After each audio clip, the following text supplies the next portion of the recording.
Lagu Pengerindu Tua, dandangan Malaysia Francis telah dinobatkan sebagai juara anugerah Carta Sapa Juara ACSJ 2015 pada acara kemuncak yang diadakan di Dewan Tan Sri Dato' Amar Steven Kalong Ningkan Betung semalam, menewaskan 11 lagu lain.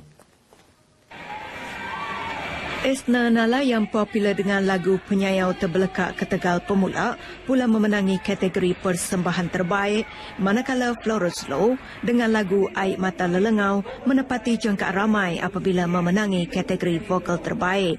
Juara membawa pulang hadiah wang sebanyak RM5,000, piala dan sijil yang disampaikan oleh Timbalan Ketua Menteri Tan Sri Alfred Jabu. Terdahulu ketika berucap, Tan Sri Jabu memberitahu ACSJ mampu menjadi ikon industri muzik Iban. Justru komitmen daripada semua penggiat muzik Iban, termasuk penggubah lagu, penulis lirik, penyanyi dan syarikat rakaman tempatan, amat perlu agar hasrat tersebut dapat direalisasikan. Oleh yang demikian, beliau mahu penggiat muzik Iban lebih kreatif dalam berkarya, menghasilkan lagu-lagu berkualiti dan mampu menarik minat penggemar muzik tempatan. Kira-kira 20,000 penonton hadir membanjiri Dewan Tan Sri Dato' Amar Steven Kalong Ningkan bagi menyaksikan ACSJ, Anjuran Radio Televisyen Malaysia RTM Sarawak. Meskipun Dewan hanya mampu memuatkan 3,000 penonton, namun peminat muzik yang hadir tidak kecewa kerana turut disediakan skrin besar di luar Dewan.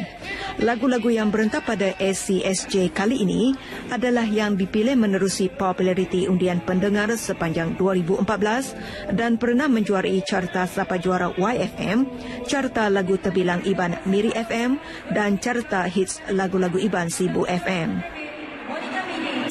Graduan merupakan produk intelektual utama negara untuk diasah sebagai teras kemajuan pemodenan bangsa. Namun demikian, isu kompetensi dalam kalangan para graduan di Sarawak antaranya tidak menepati jangkaan panel semasa temuduga, kurang kemahiran berkomunikasi dan tidak kreatif perlu diberi perhatian sewajarnya.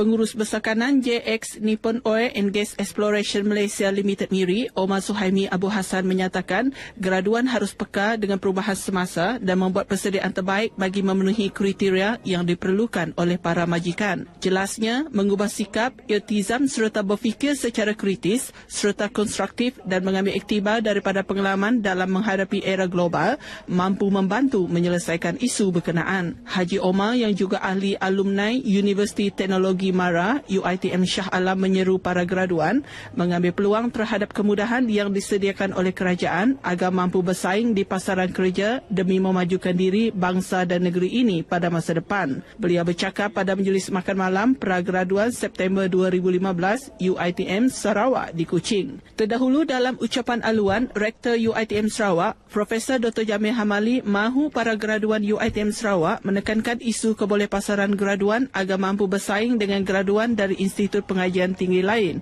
Seramai 750 pra-graduan UiTM Sarawak hadir pada majlis ini dan 19 graduan menerima anugerah pelajar terbaik diploma dan 8 anugerah pelajar terbaik ijazah sarjana muda kepujian.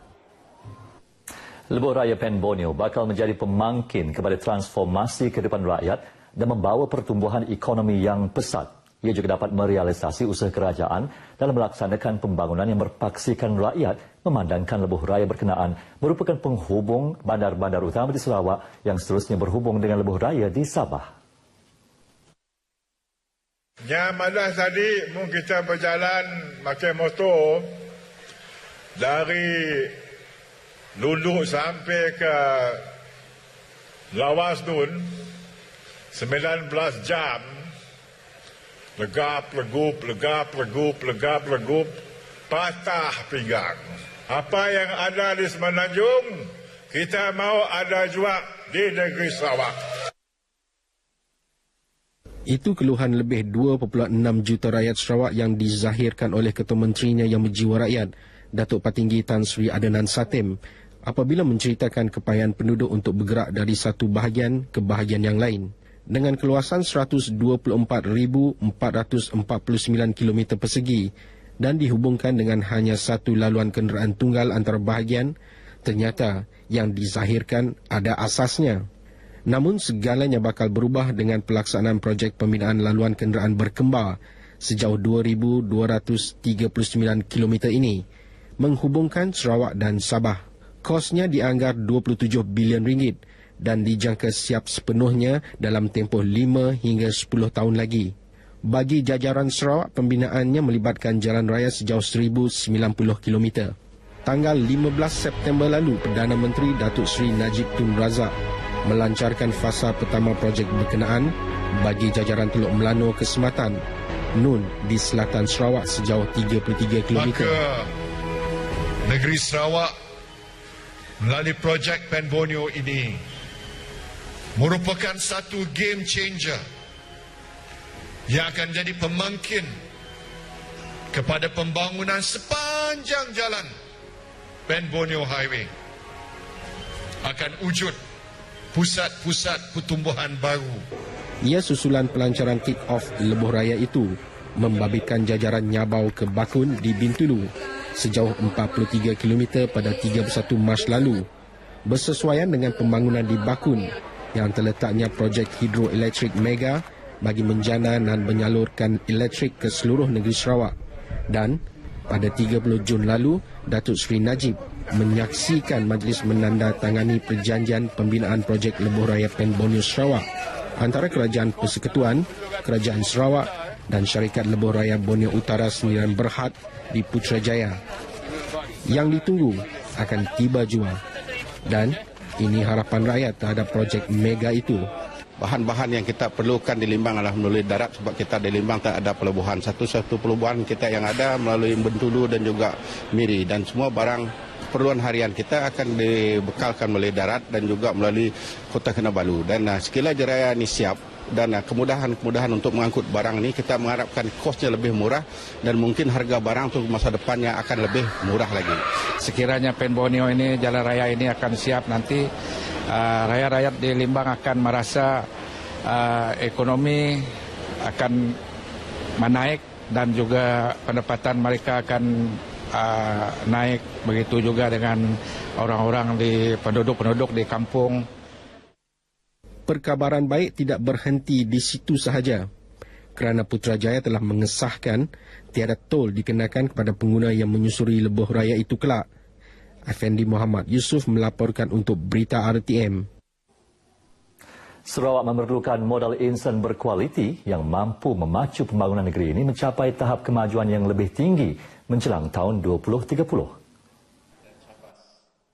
Menyatakan demikian, Menteri Pelancongan Datuk Amar Abang Johari Tun Openg mahu agar bakat dan potensi golongan muda sentiasa diasah supaya dapat menyumbang balik kepada komuniti dan negara. Katanya masa depan negeri ini amat cerah berikutan usaha kerajaan yang memberi fokus terhadap pembangunan modal insan, khususnya golongan muda. Beliau berucap pada majlis mengumpul dana anjuran unit Happy Thoughtful Considerate Group HTCG Pertubuhan Belia Kebangsaan Bersatu Sarawak Seberkas Cawangan Pending yang berlangsung di Kuching. Datuk Amar Abang Johari yang juga Presiden Seberkas menggesa semua ahli Seberkas agar terus komited memberi perkhidmatan kepada komuniti setempat dan mempertahankan perpaduan kaum. Pada majlis ini, beliau turut mengumumkan sumbangan berjumlah RM20,000 kepada unit HTCG Seberkas Cawangan Pending untuk melaksana aktiviti mereka.